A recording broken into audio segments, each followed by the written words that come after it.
Bismillahirrahmanirrahim. Assalamualaikum warahmatullahi wabarakatuh.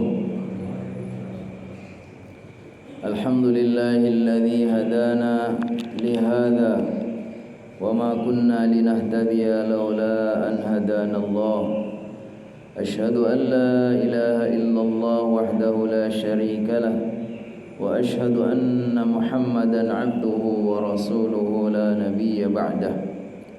Allahumma salli wa sallim wa an'im wa barik ala sayyidina Muhammad wa ala alihi wa ashabihi wa ansarihi wa junudihi wa man istanna bi sunnatihi ila yaumil qiyamah. Amma ba'du, yaqulu Allah ta'ala fi kitabihil karim, a'udzu billahi minasy syaithanir rajim. Ya ayyuhan nasu ittaqu rabbakumul ladzi khalaqakum min nafsin wahidah wa khalaqa minha zawjaha wa batha minhuma rijalan katsiran wa nisaa'a wattaqullaha alladzi tasaaluna bihi wal arham innallaha kana 'alaikum raqiba. Wa yaqulu subhanaka la ilma lana illa ma 'allamtana innaka antal alimul hakim. Wa yaqulu rabbi shrah li sadri wa yassir li amri wahlul 'uqdatam min lisani yafqahu qawli. Allahumma 'allimna ma yanfa'una wanfa'na bima 'allamtana. Allahumma inna nas'aluka ilman nafi'a wa rizqan tayyiba wa amalan mutaqabbala. Amin amin ya rabbal alamin. Hadratal mukarramin wal mukarramat, seluruh jamaah salat subuh di Masjid Al-Ikhlas, Bapak Ibu semuanya, wabil khusus kepada para tokoh, para sesepuh, para bapak haji, para ustadzah yang semuanya senantiasa Allah muliakan, Allah senantiasa rahmati dan berkahi. Marilah sama-sama kita memanjatkan pujian dan syukur kehadirat Allah Subhanahu wa taala karena limpahan rahmat, taufik dan hidayahnya kembali pada subuh yang berkah insyaallah. Subuh di mana kita Allah mudahkan bersama-sama hadir memenuhi panggilannya di rumahnya yang tercinta ini, rumah Allah di masjid. Allah mudahkan kita semua memenuhi panggilannya. Kita salat subuh berjamaah, kita berzikir dan berdoa, dan insyaallah kita akan lanjutkan dengan kita bermajlis ilmu. Sungguh satu karunia Allah Subhanahu wa taala yang sangat besar manakala seorang hamba Allah mudahkan untuk hadir di majelis ilmu. Karena hakikatnya agama Islam ini agama ilmu. Agama Islam adalah agama ilmu. Antara agama atau keimanan dengan ilmu dalam Islam itu tidak terpisahkan, bagaikan satu kesenyawaan, bagaikan dua sisi mata uang yang saling membutuhkan. Kalau satunya tidak ada, satu sisinya tidak ada, yang lain tidak berguna. Begitulah dalam beragama. Agama kita ini akan menjadi baik, mulia, sempurna manakala dua sisi ini kita harus penuhi, sisi keimanan dan sisi keilmuan. Oleh karena itu makanya Allah Subhanahu wa taala turunkan ayat pertama pun ayat ilmu. Allah turunkan surat Al-Alaq ayat 1 sampai 5 itu ayat belajar, ayat ilmu. Kita semua hafal ya, surat Al-Alaq ayat 1 sampai 5. Bagaimana bunyinya? Iqra bismi rabbikal ladzi khalaq.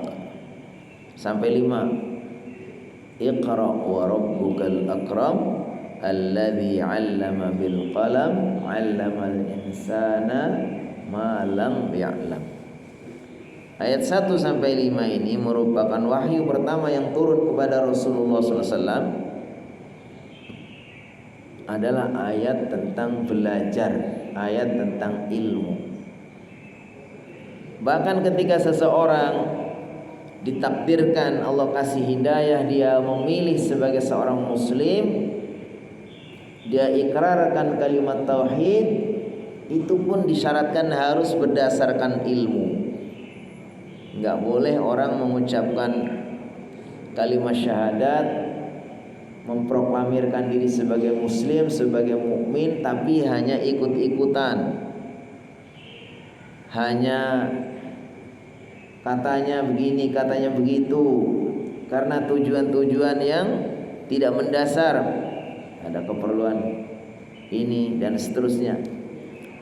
Tapi yang benar bahwa orang mengucapkan kalimat syahadat itu harus berdasarkan ilmu dan yakin.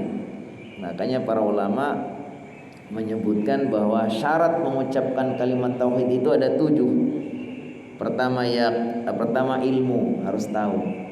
Yang kedua harus yakin. Yang ketiga harus qabul, harus menerima. Yang keempat harus tunduk.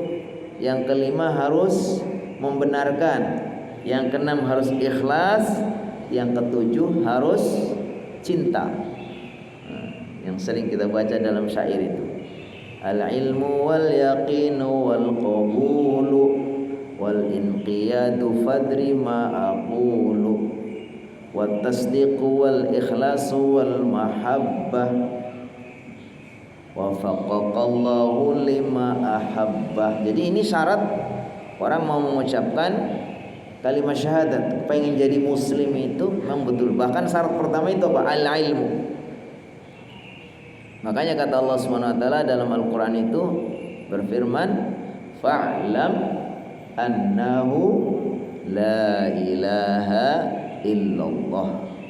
Jadi ilmu itu dulu. Ilmu dipelajari sebagai dasarnya, kemudian dengan pemahaman yang benar, keyakinan yang lurus, lalu dia memutuskan. Makanya kata Allah Subhanahu wa taala, la ikraha fid din. Tidak ada paksaan dalam agama Islam ini. Qad tabayyana ar-rusydu minal ghayy. Karena sudah jelas mana yang lurus, yang benar daripada yang salah. Kita tahu bahwa ini benar, ini salah itu karena ada ilmu. Makanya kalau orang sudah tahu dengan kesadarannya sendiri, ngerti yang benar yang salah, lalu dia milih mengatakan saya sebagai muslim, apa? Dia mengikrarkan asyhadu an la ilaha illallah wa asyhadu anna Muhammad Rasulullah, itu harus berdasarkan ilmu. Kalau kita sebelum mengucapkan syahadat, sebelum memutuskan sebagai muslim itu harus pakai ilmu, apalagi kalau kita sudah menjadi muslim, maka nggak boleh itu nggak belajar. Harus kita selalu rajin berusaha untuk belajar. Belajar bagi orang muslim itu apa? Utlubul ilma minal mahdi ilal lahdi. Belajarlah ilmu mulai dulu kita kecil di buayan sampai kapan? Ilal lahdi, sampai ke liang lahat. Jadi tamatnya belajar itu kalau kita sudah mati. Jadi kalau belum mati terus kita belajar terus. Karena walaupun belajar terus pun paling baru ibarat setetes air di tengah laut, karena ilmu Allah itu begitu luasnya. Maka bersyukurlah pada kesempatan pagi ini Allah berikan kita kemudahan untuk menjadi orang-orang yang hadir di dalam pembelajaran, hadir di dalam majelis ilmu, yang merupakan apa? Amalan yang Allah sangat cintai. Karena orang yang hadir di majelis ilmu itu, Masya Allah, Allah turunkan rahmatnya, Allah turunkan ketenangan, Allah naungin dengan para malaikat, Allah bangga-banggakan di hadapan makhluk-makhluk yang lain. Amin amin ya rabbal alamin. Insya Allah ini majelis kita pertanda bahwa kita semua mendapatkan rahmat Allah Subhanahu wa taala.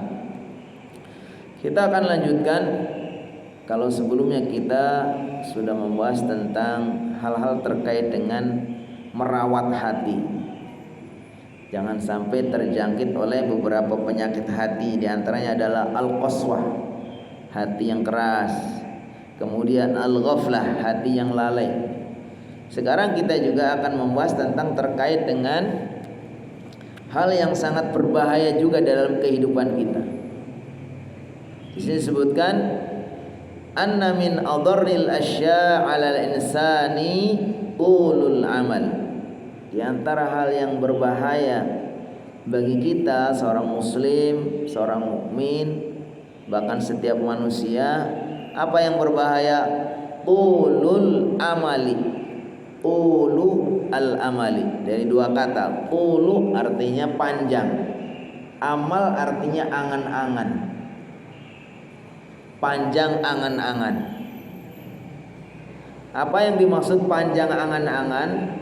Dia punya obsesi, punya impian bahwa seolah-olah hidup itu masih panjang terus. Yang dia pikirkan adalah bagaimana dia itu bisa mendapatkan kehidupan dunia sampai melupakan akhirat. Jadi titik pentingnya di sini digarisbawahi adalah semangat untuk meraih dunia, selalu pikirannya dikuasai oleh dunia, tapi dunia yang menyebabkan lupa kepada akhirat. Makanya kata Allah, wabtahi fima ataqallah, wabtahi fima ataqallah darul akhirah. Kata Allah Subhanahu wa taala, carilah olehmu apa-apa yang Allah berikan untuk kehidupan akhirat. Wala tansa nasibaka minad dunya, tapi jangan lupakan bagianmu di dunia ini. Jadi kalau di sini ayatnya dibalik, kita disuruh kejar akhirat semaksimal mungkin, wabtahi fima ataqallah darul akhirah. Sedangkan wala tansa nasibaka minad dunya, dunia ini juga jangan dilupakan. Maka sebetulnya kata-kata tulul amar yang artinya panjang angan-angan itu juga jangan sampai dimaknai salah, sampai akhirnya orang itu tidak mau sama sekali kepada dunia. Dia punya kerjaan, akhirnya kerjaannya ditinggalkan. Dia punya usaha-usahanya, ya diabaikan, sampai akhirnya dia fokus hanya untuk beribadah. Tapi ternyata di sisi lain negatifnya, nanti dia punya keluarga, dia punya tanggung jawab, anak istri, ya, sampai akhirnya anak istrinya yang jadi korban. Bukan itu. Tapi di sini adalah tulul amal, itu adalah dia begitu cinta kepada dunia, sangat berambisi untuk meraih dunia, tapi sampai melupakan akhirat. Nanti saya baca. Wa makna tulul amal, wa makna tulil amal, arti dari tulil amal istisy'aru tulil baqa fid dunya, merasa hidupnya itu masih panjang aja gitu. Padahal kita ini diantara ujian yang Allah berikan kepada kita ini, masing-masing kita ini nggak pernah dikasih tahu sampai kapan jatah umur kita. Ini adalah bentuk ujian. Sehingga setiap orang itu harusnya setiap saat harus bersiap-siap. Tapi kalau orang tulul amal itu istisy'aru tulil baqa fid dunya, merasa akan masih hidupnya, saya ingin hidup 1000 tahun lagi. Mana ada orang bisa hidup sampai 1000 tahun kecuali dulu umatnya zaman Nabi Nuh, ya. Kalau Nabi Muhammad umurnya berapa, Bapak? Kata Rasulullah SAW antara 60 sampai 70. Kata beliau, a'maru ummati ma baina sittina wa sab'in. Umur umatku itu kisaran antara 60 sampai 70. Wa qalilun man yatajawazu an dzalik, atau kama qala Rasulullah SAW. Dan sedikit orang yang melampaui itu. Jadi kalau udah di atas 70 berarti itu sudah nggak banyak. Tapi di sini orang yang tulul amal bagaimana? Merasa hidupnya masih panjang. Hatta yaghliba dzalika 'alal qalbi, sampai akhirnya menutupi hatinya menjadi tertutup oleh kecintaannya kepada dunia, keyakinannya bahwa dia itu masih panjang. Fa ya'khudha fil 'amali bimuqtadaha, akhirnya dia mengambil sikap, mengambil tindakan sesuai dengan cita-citanya. Dia pengen begini begitu, terus dia kejar. Dia pengen punya istana yang begitu indah, dia bangun istana, terus begitu belum selesai, hampir selesai, mati. Akhirnya udah selesai, bukan dia yang menikmati. Dia kepengen ini, kepengen itu terus, ya kan? Akhirnya dia sampai lupa bahwa nggak tahu sampai kapan Allah kasih jatah. Jadi kalau kita punya obsesi, bermimpi kepengen begini-begini, tapi yang sifatnya positif, optimisme, kita ingin meninggalkan jejak amal soleh, membangun pesantren, membangun lembaga ini, itu beda lagi. Yang dimaksud di sini adalah keinginan untuk meraih dunia sampai melupakan akhirat, dan seolah-olah dia dengan pastinya saya kan masih lama umurnya. Padahal kata Khalifah Ali, ya man bid dunya hushtaghal, wahai orang yang disibukkan dengan dunia, qad harraka tulul amal, sungguh engkau telah terpedaya oleh angan-angan panjang. Kata beliau, walam tazal fi ghaflatin hatta dana minkal ajal. Engkau terus terpedaya lalai, hidup dalam kelalaian, hatta dana minkal ajal, sampai datang ajal masih terus saja. Terus kata beliau, wal mautu ya'ti baghtatan, yang namanya mati itu datang tiba-tiba. Wal qabru sunduqul amal, dan tempat untuk menyimpan amal kita adalah kematian. Jadi kalau kita di dunia itu sibuk, nggak pernah ingat akhirat karena kita tulul amal, maka kita nanti akan mendapati peti simpanan amal kita kosong.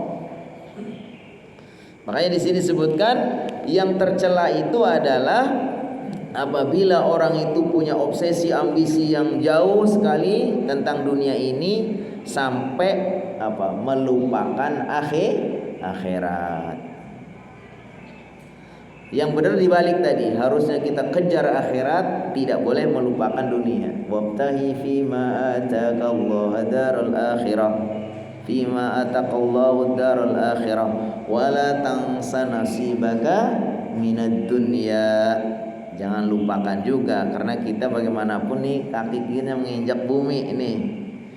Di dunia butuhnya adalah hal-hal yang untuk keperluan dunia. Jangan sampai di dunia kita udah merepotkan, punya peluang kerja, punya penghasilan, kita tinggalkan semua, akhirnya kita na'udzubillah ya, menjadi orang yang merepotkan orang, minta orang lain, apalagi kalau kewajiban kita sampai terabaikan. Itu juga tidak benar. Baik, kita lanjutkan. Wa qala as-salafus salih rahmatullah alaihim, berkatalah para ulama salaf, semoga Allah merahmati mereka, man qala amaluhu sa'a amaluhu.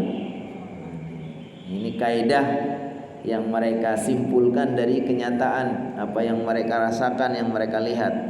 Kata beliau para ulama salaf, man qala amaluhu, siapa yang panjang angan-angannya, mimpinya itu terlalu melampaui batas. Kita bolehlah bermimpi ya, karena mimpi hari ini kata orang, kenyataan esok hari ya. Mimpi, tapi jangan sampai melebihi tulul amal. Disebutkan dalam Al-Quran, alam ya'ni lilladzina amanu an takhsha qulubuhum li dzikrillah wa ma nazala minal haqq wa la yakunu kalladzina utul kitab fatala alaihimul amadu faqasat qulubuhum wala takunu kalladzina utul kitaba min qablu fatala alaihimul amad. Ini dulu orang-orang ahli kitab Allah berikan Alkitab, Allah kasih ajaran, kasih agama, tapi apa? Fatala alaihimul amad. Tapi bagi mereka itu panjang waktu, angan-angannya itu nanti merasa dia begini masih panjang, masih ayem, nggak mempersiapkan akhirat, nggak segera bertaubat, nggak segera beramal soleh. Ntar aja gampang, ntar gampang. Apa? Faqasat qulubuhum, maka hati mereka menjadi keras. Akibat dia itu apa? Dalam hatinya ada tulul amal, dikuasai oleh tulul amal. Makanya disebutkan siapa yang panjang angan-angannya sa'a amaluhu, maka akan buruk amal solehnya, maka akan buruk amalnya.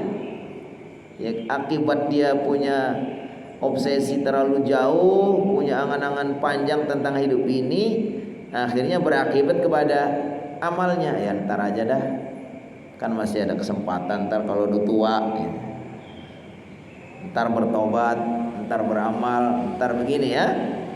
Itu yang menyebabkan, kata para ulama, siapa yang panjang angan-angannya maka akan buruk amalnya. Wa dzalika li anna tulal amali yahmilu 'alal hirsi 'alad dunya wa tashmiri li'imaratiha. Kenapa demikian? Karena orang yang punya tulul amal ini, tulul amalnya akan membawa kepadanya sangat mencintai dunia. Al-hirsu 'ala itu sangat berlebihan. Padahal kata Allah SWT, innamal hayatud dunya la'ib wa lahu wa zinatu wa tafakhurun bainakum wa takathurun fil amwali wal awlad kamathali ghaithin a'jabal kuffara nabatuhu thumma yahiju fatarahu musfara thumma yakunu hutama. Ya, hidup ini seperti ibarat apa? Allah turunkan hujan, lalu hujan itu membuat apa? Tumbuh-tumbuhan itu kemudian bersemi, tumbuh besar, habis itu apa? Berbuah, habis itu panen, udah selesai. Ya, orang nanam padi gitu kan? Ya begitulah. Makanya akhirnya karena orang itu punya panjang angan-angan, ya, melampaui yang seharusnya bagaimana?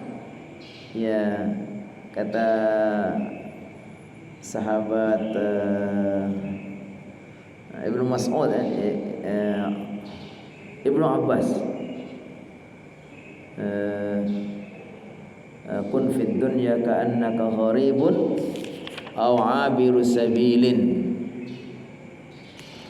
Kun fid dunya ka'annaka gharibun aw 'abiru sabilin. Jadilah kamu di dunia ini ya seperti orang yang sedang merantau. Kun ghariban, jadilah kamu seorang yang sedang merantau, orang asing.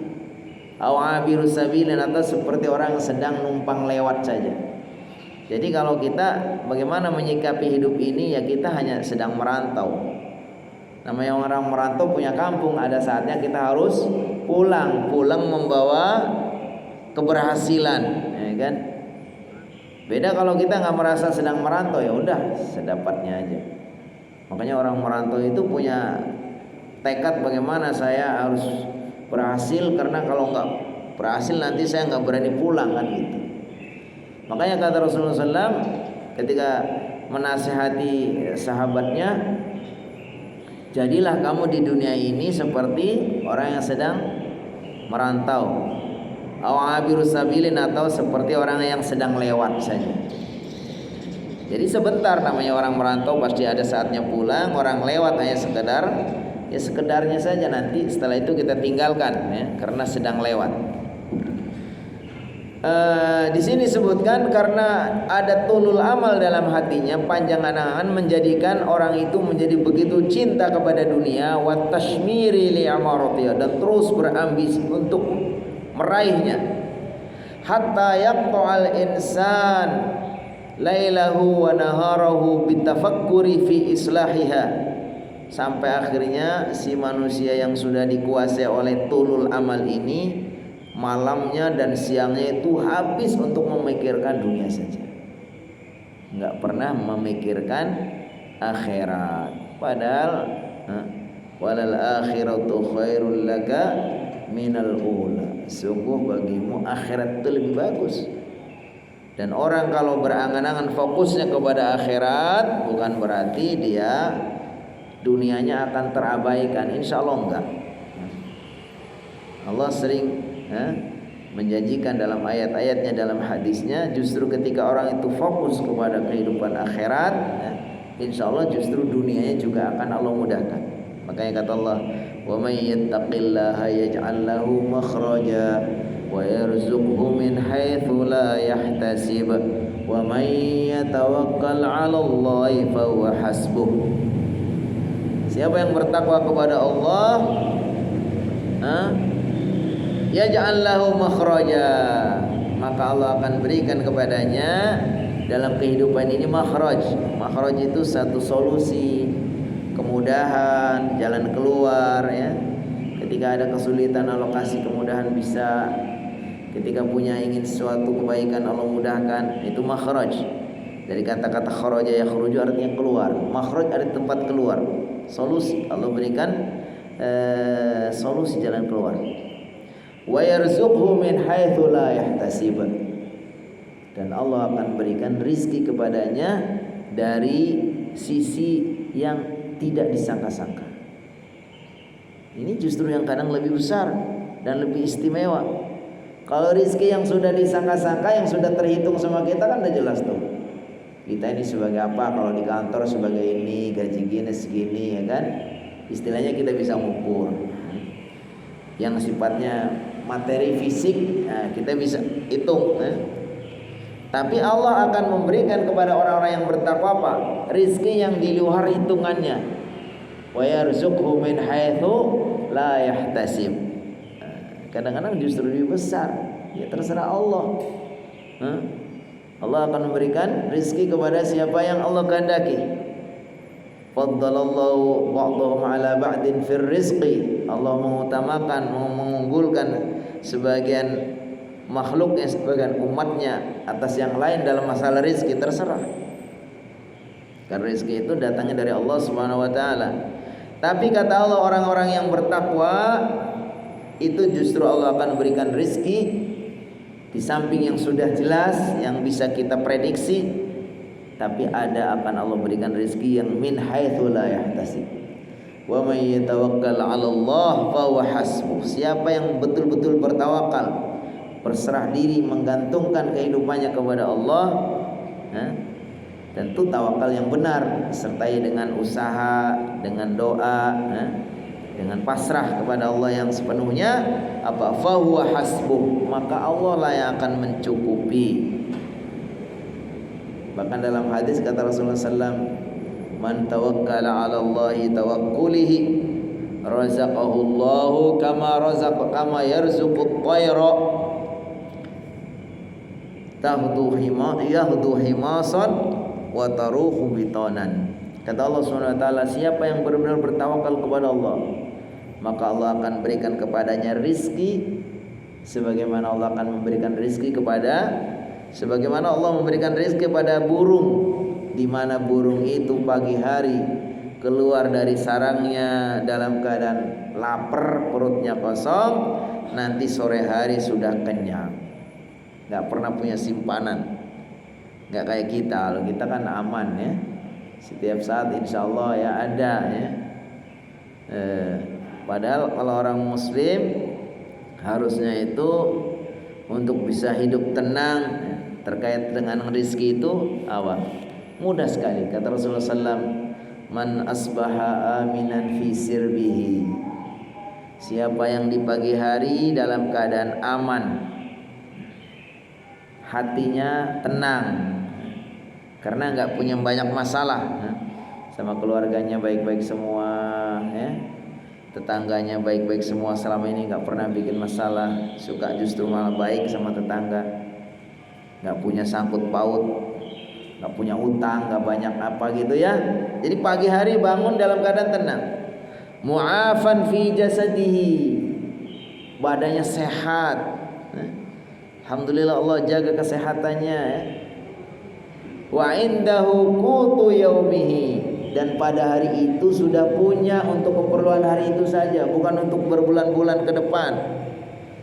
Jadi kalau orang sudah punya 3 hal ini, faka'anna mahizad dunya bihazafir, orang itu sudah Allah kasihkan dunia dan berbagai macam kesenangannya, isinya. Jadi syaratnya 3. Pertama, hatinya tenang karena nggak ada punya masalah. Yang kedua, badannya sehat. Yang ketiga, ada rizki untuk keperluan hari itu. Harusnya apa? Itu sudah cukup. Nah, sehingga tidak perlu apa? Tulul amal, nggak usah berpanjang-panjang. Jalani saja hidup ini ya. Ternyata skenario sudah jadi.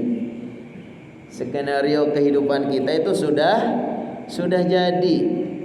Bahkan masalah rezeki pun sudah ditentukan. Kalau kita baca hadis tentang proses kejadian manusia, wa inna ahadakum yujma'u fi batni ummihi arba'ina yawman nutfah summa yakunu mithla dhalik summa yakunu 'alaqah summa yakunu mudghah. Jadi nutfah 40 hari, alaqah 40 hari, mudghah 40 hari kali 3 atau sekitar 4 bulan. Kemudian Allah utus kepada janin ini malaikat. Lalu malaikat itu menulis 4 hal. Bikat bi ajalihi, nulis ajalnya, wa rizqihi, dan rizkinya, wa amalihi, dan amalnya, wa syaqiyun aw sa'idun, celaka atau bahagia. Jadi kalau dilihat di sini, hadis ini sudah digambarkan rezeki orang itu sebetulnya sudah ada skenario-nya.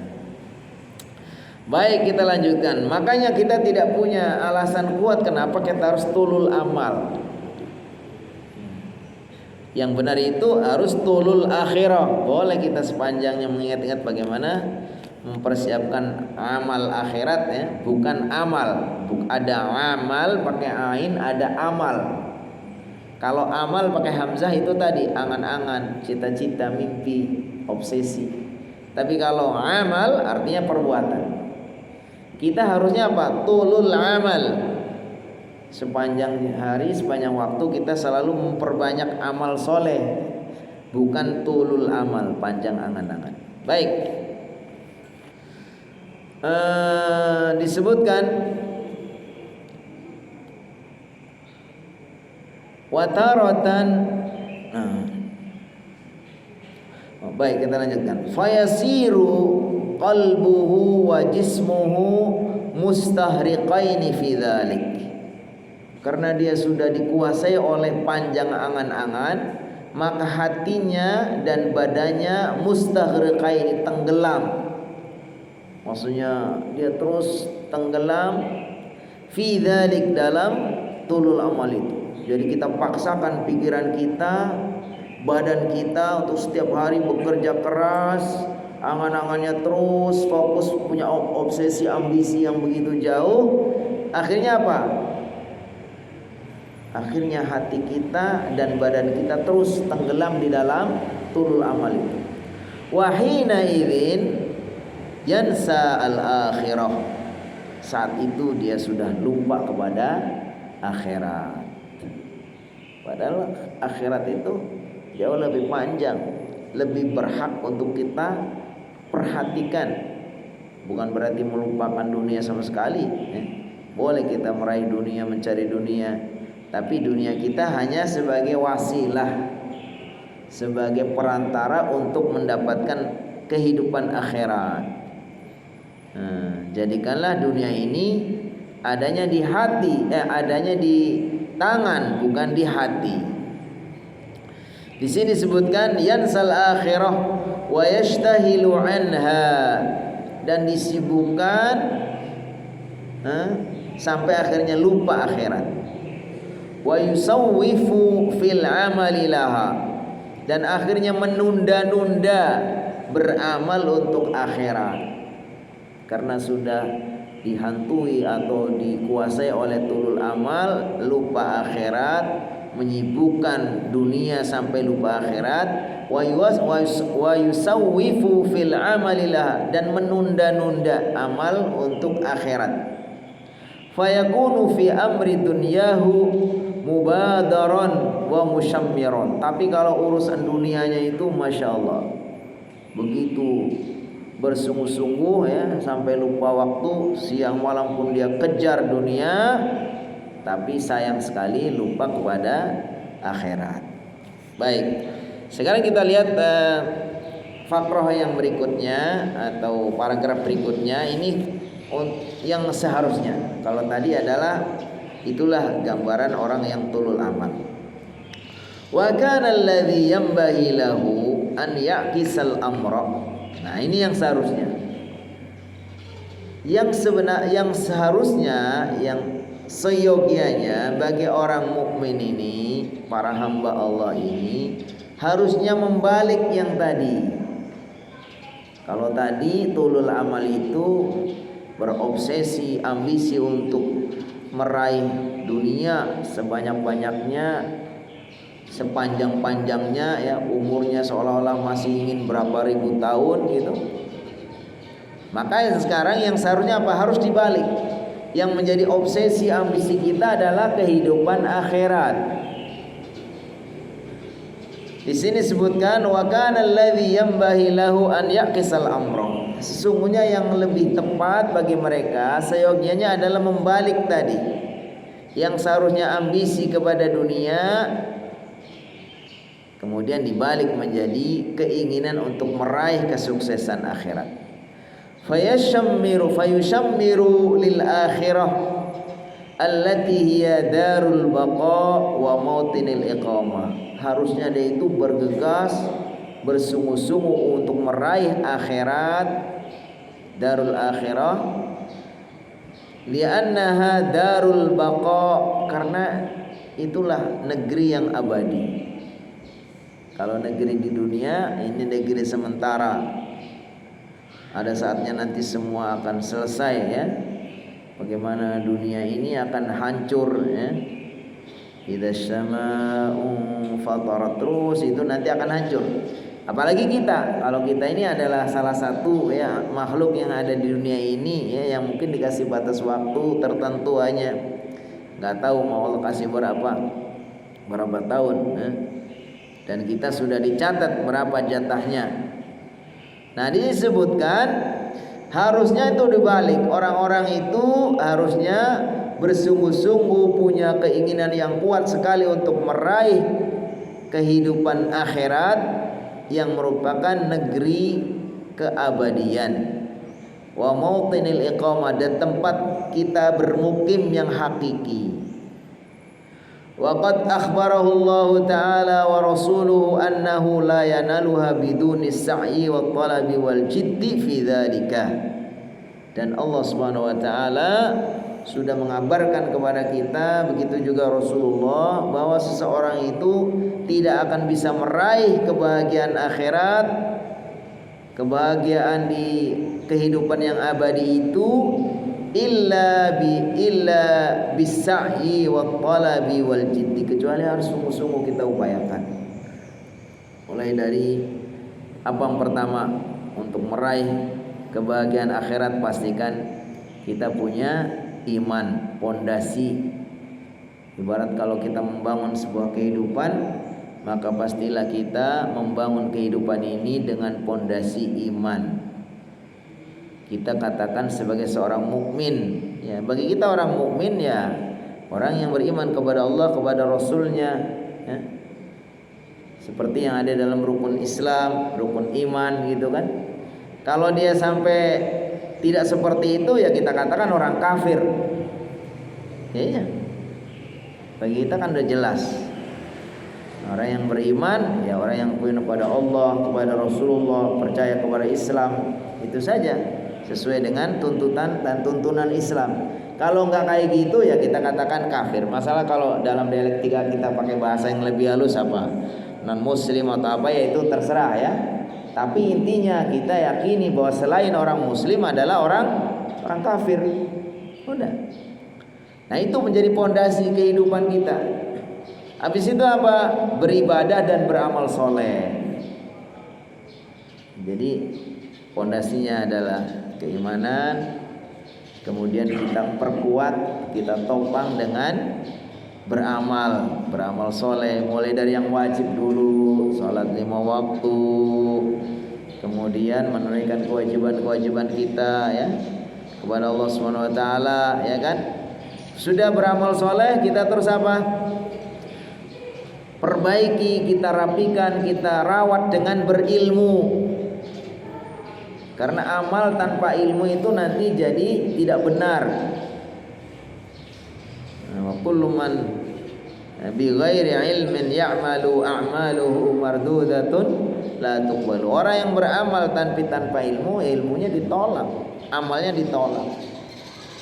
Habis itu apa? Setelah kita rawat dengan ilmu, kita hiasi dengan al-akhlaqul karimah, dengan akhlak yang baik, akhlak kepada Allah, akhlak kepada sesama. Bahkan inti dari agama ini adalah akhlak. Innama bu'ithu liutammima makarimal akhlak. Setelah itu kita apa? Jaga pageri dengan istiqomah. Jadi kalau kita beriman kepada Allah, beramal soleh, terus kita belajar, perbaiki agama kita ya. Karena kalau enggak ya nanti kita salah dalam beramal. Kemudian yang keempat, kita harus buktikan bahwa agama ini ya, salah satu buah dari kita mengamalkan agama ini secara akidah dan syariah kita benar adalah apabila akhlaknya baik. Ya, baik akhlak kepada Allah maupun akhlak kepada sesama. Setelah itu kita istiqomah.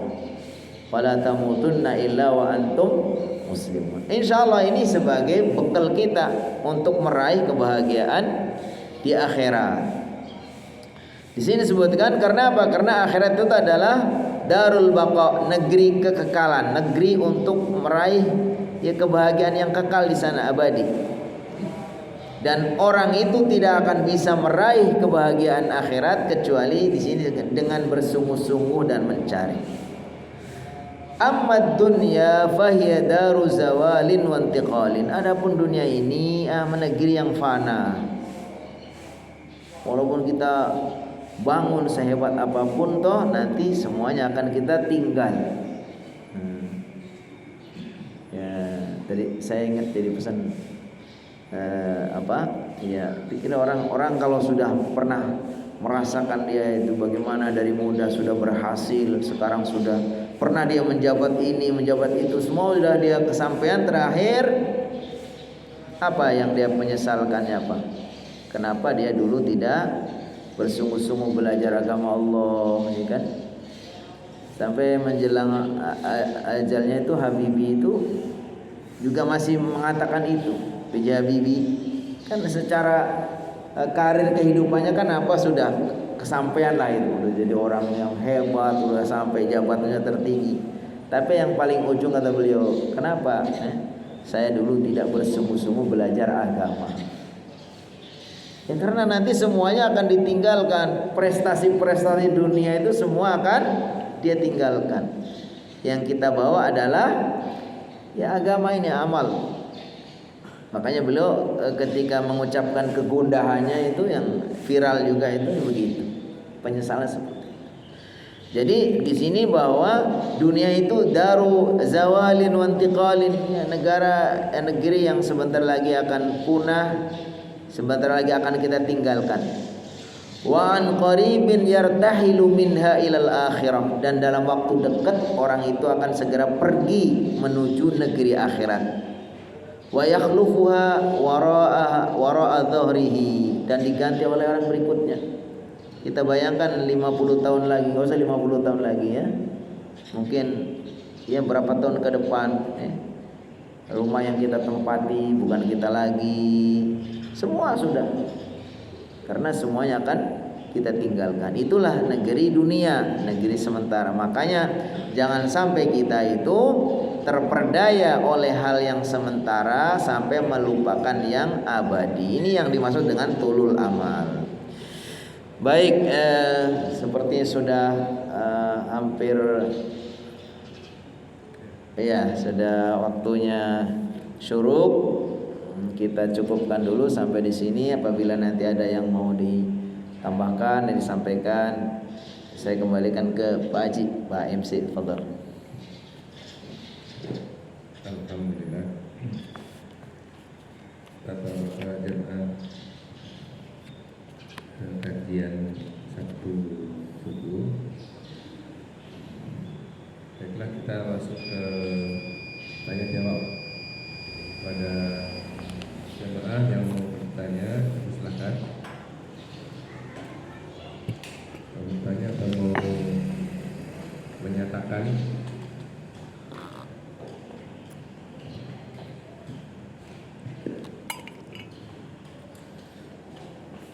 Silakan Bapak, apabila ada yang mau ditambahkan atau dikomentari atau ada yang mau bertanya, menyampaikan sesuatu. Silakan. Waalaikumsalam warahmatullahi wabarakatuh. Ulama atau orang-orang alim itu biasanya cenderungnya sudah tidak panjang-panjang lagi itu. Dia sudah maksudnya dunia akhirat gitu. Kemudian akhirnya pada akhirnya kan yang pegang pemerintahan atau yang pegang posisi penting atau pejabat segala macam memegang orang-orang yang panjang-panjang gitu. Akhirnya karena dia panjang-panjang dan bukan orang alim, mungkin membuat kebijakan-kebijakannya yang banyak membuat kecurangan atau kepolisian segala macam. Pertanyaan saya, kenapa orang-orang yang sudah cenderung alim itu tidak mau ke arah panjang-panjang juga, jadi membuat kebijakannya mengarah ke keadilan.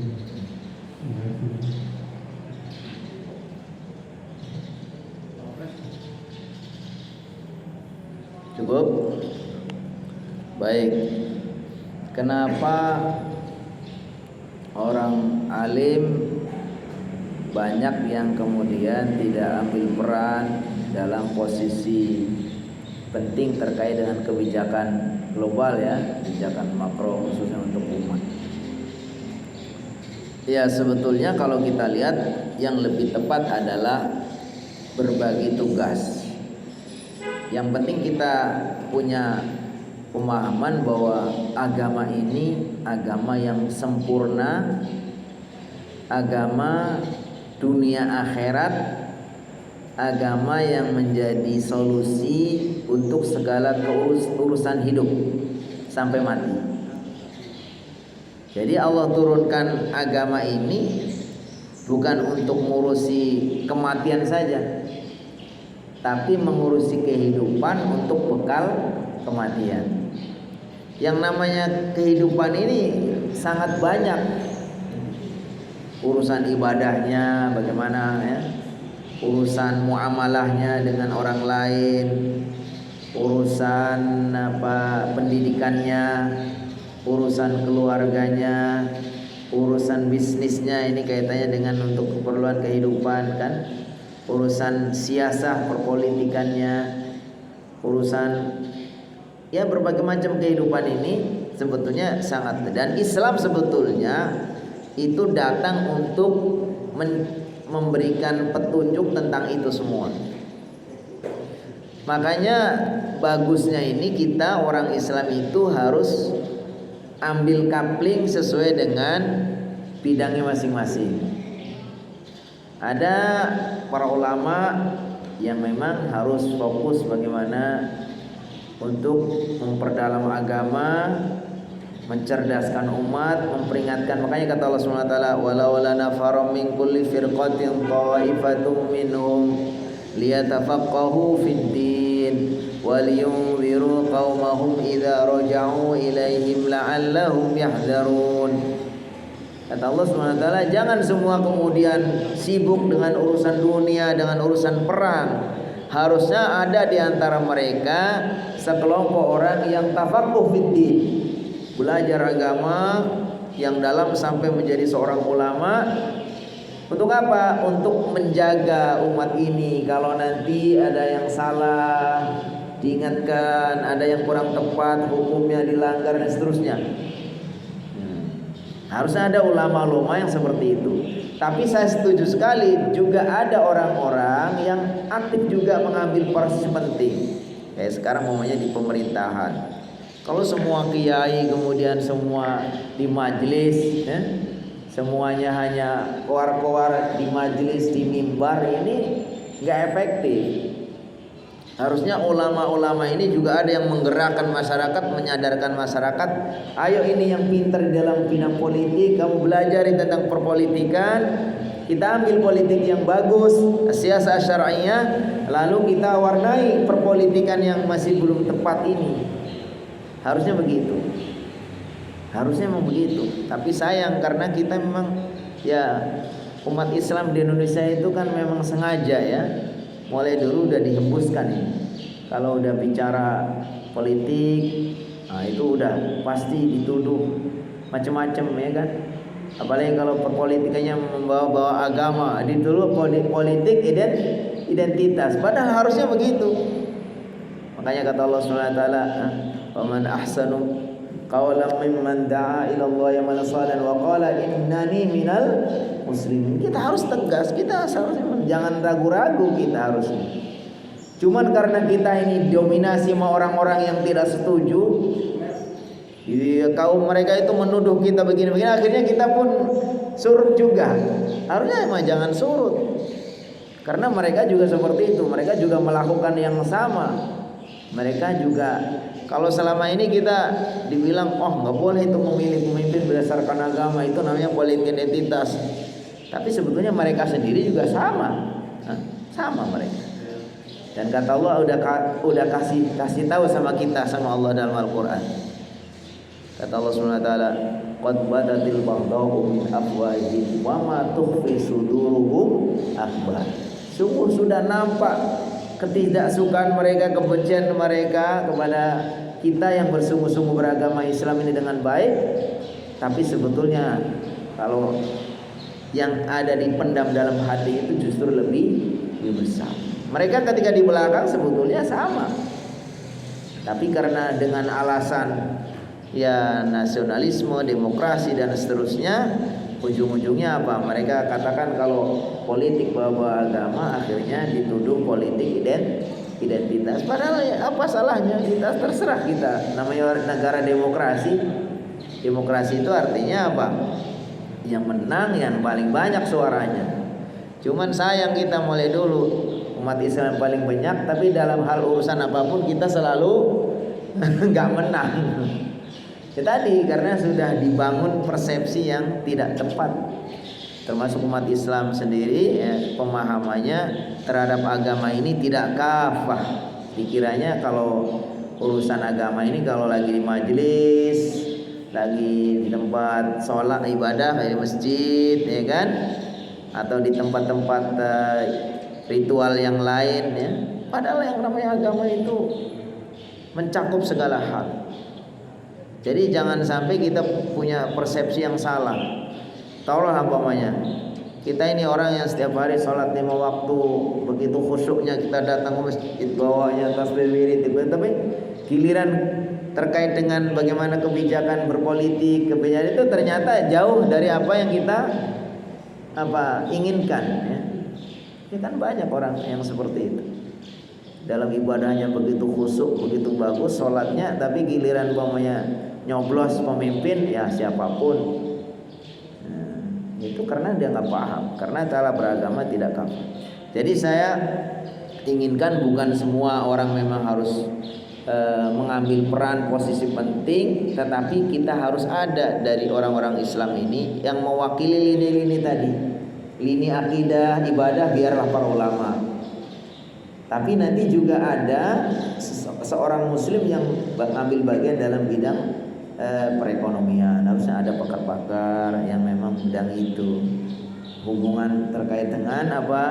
Pendidikan. Ya kan tadi ada delapan tema dalam Islam ini. Sebetulnya itu semua ada. Makanya kata Syekh Asy-Syatibi dalam tafsir dalam penjelasan beliau mengatakan la yalja'u ahadun minal ulama fi amrin. Maksudnya kalau dalam bahasa Indonesia itu tidaklah seorang ulama ketika dia mencari satu persoalan tentang kehidupan ini kecuali solusinya ditemukan dalam Al-Quran. Karena ya tadi buat tema dalam Al-Quran itu setidaknya sudah diklasifikasi oleh para ulama menjadi 8. Tentang akidah, tentang ibadah, tentang akhlak, tentang pendidikan, tentang perekonomian, tentang siasah, perpolitikan, tentang hubungan antar negara, daulah, kemudian yang terakhir tentang apa itu? Semuanya ada 8. Jadi betul sekali harusnya memang umat Islam ini, masya Allah, ini keberkahan di Indonesia ini, negerinya di mana kita adalah orang-orang yang mayoritas dan hukum demokrasi itu adalah hukum mayoritas. Harusnya kita memang dalam segala hal itu harusnya ya ambil peran ya. Tapi sayang kita sendiri umat Islam ya seperti itu, masih belum punya pemahaman yang utuh tentang agama ini. Dikiranya agama ini hanyalah urusan ibadah dan urusan ngaji. Wallahu a'lam bishawab. Terima kasih.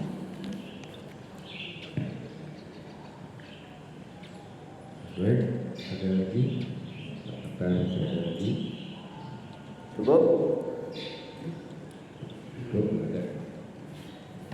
Alhamdulillah, kita cukupkan sesi ini.